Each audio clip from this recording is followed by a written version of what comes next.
Last week in my predictions, I went 13-3. I don't want to say I've caught fire, but week 1, I went 7-9, and I've switched around, went 13-3.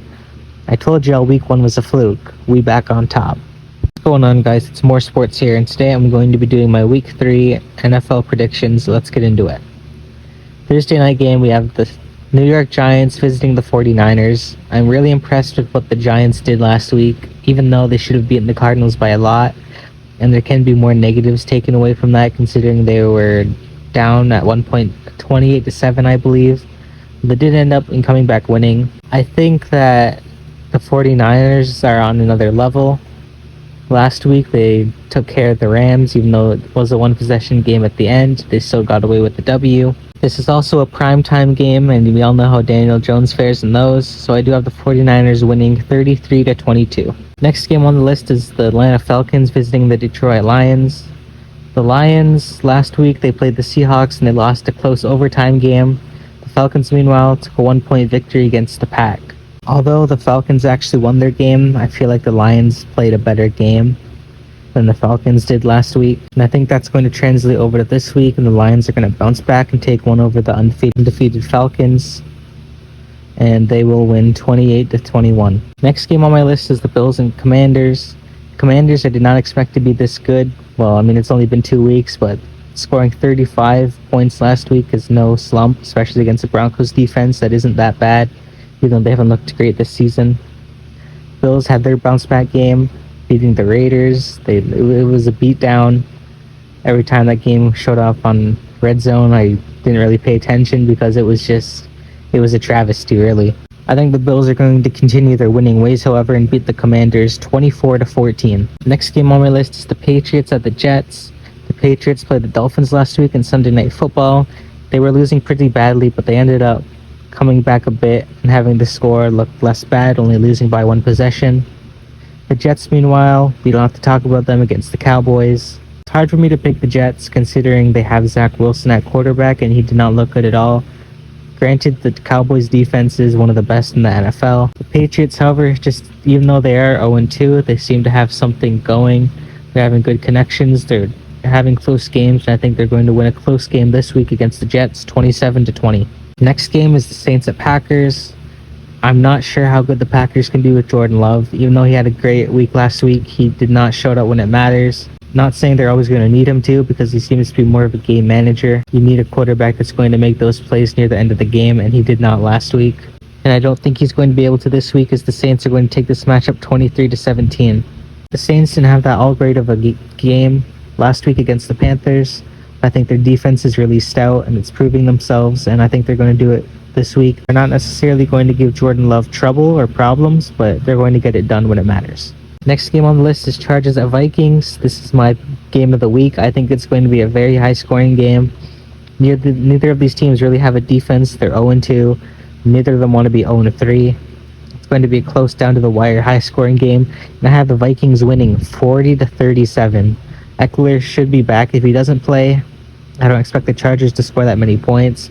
But I think the Cousins to Jefferson connection is going to shine again. Next game we have up is the Houston Texans at Jacksonville Jaguars.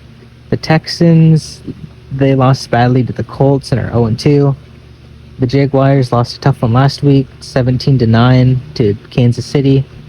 I think the Jags are going to have a good game this week, and they're going to beat the Texans 30-14. Although I do think CJ Stroud will look pretty decent. Next game we have is the Broncos at Dolphins. The Dolphins have been playing some really good football in week 1 and week 2. Even though both games have been close, they've been pulling away. The Broncos lost a tough one on that Hail Mary. I was pretty hyped seeing that, not gonna lie. That was one of the first Hail Marys that I've seen in real time. I think the last one, or the only other one, was the DeAndre Hopkins one against the Bills a couple years back. Ultimately, the Dolphins are 2-0, the Broncos are 0-2, and I think that's for a reason. I think the Dolphins are going to show why they're the 2-0 team, and they're going to show up and beat the Broncos 33-27. Next game is the Colts at the Ravens. The Ravens beat the rival Bengals, which was a huge victory. The Colts, meanwhile, also kept their dominance over the Texans as they beat them pretty well. Even though both teams got the W last week, and even the Colts scored more points, one team is just clearly better than the other, and that's why I have the Ravens winning 31-20. Next game up is the Titans at Browns. Titans won 27-24 over the Chargers in overtime thriller. Browns, however, lost to the Steelers 26-20, I believe. And it wasn't even, the Browns didn't even play that horribly. It was just the Steelers' defense got more touchdowns than the offense, and that usually doesn't happen in an NFL game. So I'm cutting the Browns a bit of slack there. They still did lose, but I think they're going to beat a close game over the Titans, 23-20. Next game up, we have the Panthers at Seahawks. The Panthers, let's just say they're not going to look too well, considering they have Andy Dalton over Bryce Young. I don't think Andy Dalton's a bad quarterback, but I don't think this game will be particularly close either, and I have the Seahawks winning 34-13. Cowboys at Cardinals. Cardinals, they wanted to be the Atlanta Falcons this week, I guess. I don't see the appeal, but whatever. Cowboys took care of business, even though the Trevon Diggs injury does scare me, which is why I have them letting up a decent amount, well, not a decent amount of points, but the most points they've let in this year. I don't know how that defense is going to be. I don't know how that defense is going to fare now that Trevon Diggs is out for the year. I don't think they're going to start having a horrible defense by any means, because they still have an amazing pass rush and an amazing defensive line. They just got to make sure that they get to the quarterback and they disrupt plays, because if he has time to throw, someone could be getting burned out there since Trevon Diggs isn't being a ball hawk. However, I still do have the Cowboys winning 40-13. Honestly, if Trevon Diggs was still playing, I would have had it 40-6, something crazy like that. I still think they're going to get like a defensive touchdown, something like that. Cardinals are currently one of the worst teams in the league, and I don't think Joshua Dobbs is going to be able to do a whole lot against the Cowboys defense despite the Trevon Diggs injury.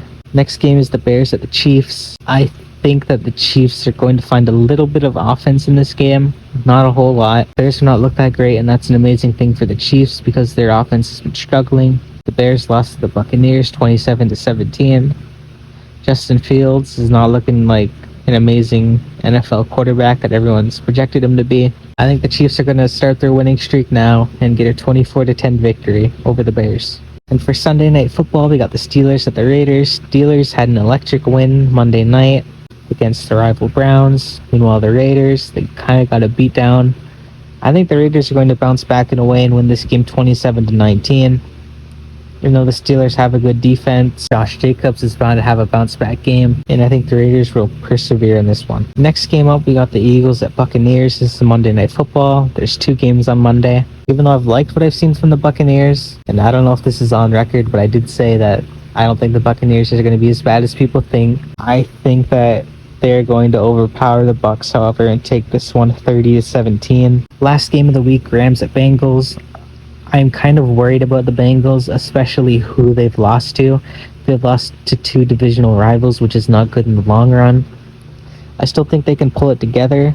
However, I don't think it's going to start this week. The Rams have looked electric. Matthew Stafford is throwing to the wide receivers, and he doesn't even have Cooper Kupp. They've looked phenomenal. They got rid of Cam Akers, sent him to Minnesota. And Kyrie Williams has looked like a decent running back. And I think the Rams are going to keep the good times rolling and beat the Bengals 27-17. And there might be a bit of panic about Joe Burrow and the Bengals. Those are my Week 3 NFL predictions, guys. I hope you enjoyed.